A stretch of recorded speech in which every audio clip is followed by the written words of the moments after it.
안녕하세요. 리츠걸스의 막둥이 서연입니다. 최근 시장에 금리나 기대감이 만연해졌고 이때 반짝 고개를 든 건설주 섹터를 자세히 설명해드리도록 하겠습니다. 연준의 9월 금리 인하 가능성이 기정사실화가 되고 있는 현 시점에서 우리는 건설주를 어떻게 바라보는 것이 바람직한지 함께 고민해보면 좋을 것 같습니다.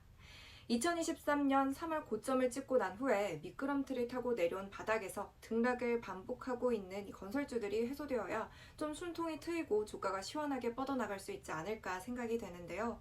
한동안 지지부진한 모습을 면치 못했던 이 건설주가 국내 증시에서 트럼프 트레이드 최대 수혜 섹터로 떠오른 모양새입니다. 반등의 조건을 먼저 살펴보면 첫 번째로 금리가 떨어져야겠죠. 그리고 두 번째, 부동산 시황 개선이 되겠습니다. 금리가 낮아지면 대출을 받는 부담이 적어서 기존보다 집을 사려는 사람들이 많아질 거고 이에 건설사들도 분양을 늘리게 됩니다. 그리고 무엇보다 그동안 건설주 투심을 짓눌렀던 가장 큰 원인 세 번째는 바로 부동산 PF 우발 채무 이슈가 마무리되어야겠습니다. 지난 몇 년간 하도 이 건설주 뒤에 꼬리표처럼 따라다녔던 부동산 PF. 이 뉘앙스로 보면 악재인 건 분명한데 구체적인 그 PF 뜻을 보면 프로젝트 파이낸싱의 약자입니다. 프로젝트 금융을 줄임말로 특정한 프로젝트를 위해 돈을 모으는 금융기법을 말하는데요. 그럼 대출이란 말을 놔두고 왜 PF라는 단어를 쓸까요? 대출과 PF가 다른 점이 뭐가 있을까요? 보통 우리가 은행에서 돈을 빌리려면 갚을 능력이 되는지부터 보잖아요. 신용도가 좋다는 걸 증명을 해줘야 은행이 돈을 빌려줄 수 있으니까요. 그런데 돈을 제때 갚지 않으면 대신 가져갈 수 있는 담보도 필요하겠고요. 또 언제까지 갚으세요 하는 상환 기간도 정해줍니다. 이렇게 조건은 분명하지만 대출로 돈을 빌릴 수만 있다면 그 돈의 사용처는 이제 빌린 사람의 몫입니다. 자유롭게 아주 다양한 목적으로 빌린 돈을 쓸 수 있겠죠. 하지만 이 PF는 오로지 프로젝트를 위해서만 이 돈이 쓰여져야 합니다. 신용과 담보는 없지만 프로젝트가 만들 가치, 즉 부동산 건설로 얻을 수 있는 미래 가치가 그것을 대신하겠습니다. 그러니 좋은 건설 계획이 있으면 은행은 그 계획의 미래 가치를 보고 돈을 빌려주는 게 바로 PF인 겁니다. 미래 가치를 위해 어마어마한 돈을 투자하는 PF, 그러니 위험도도 클 수밖에 없겠죠.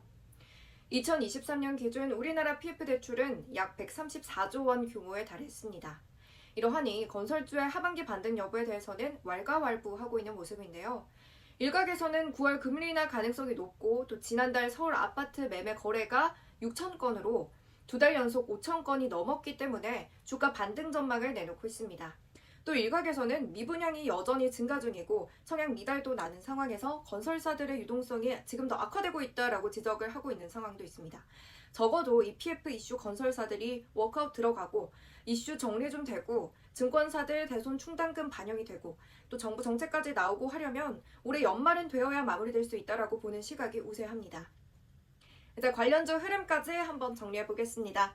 먼저 HDC 현대산업개발입니다.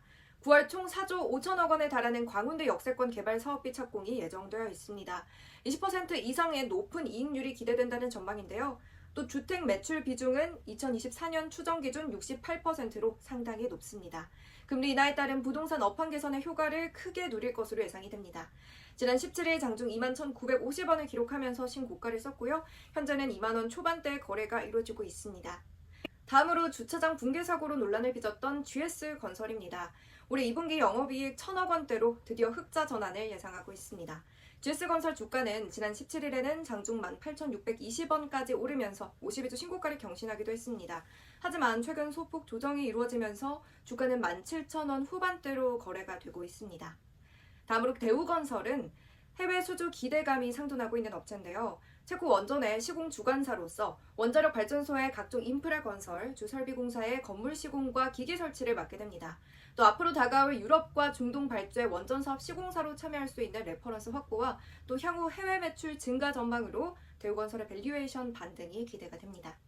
하반기 다수의 변수가 상존하고 있는 이 건설주, 우리는 금리 인하, 부동산 시장 화랑, 그리고 PF 부실 문제 처리 속도에 주목해볼 필요가 있어 보입니다. 여기까지 건설주 섹터 분석을 마무리해보도록 하겠는데요. 다음 주도 저희 리츠걸스와 함께 하시면서 꼼꼼한 투자 전략 세워가시면 좋을 것 같습니다. 모두 성투하세요.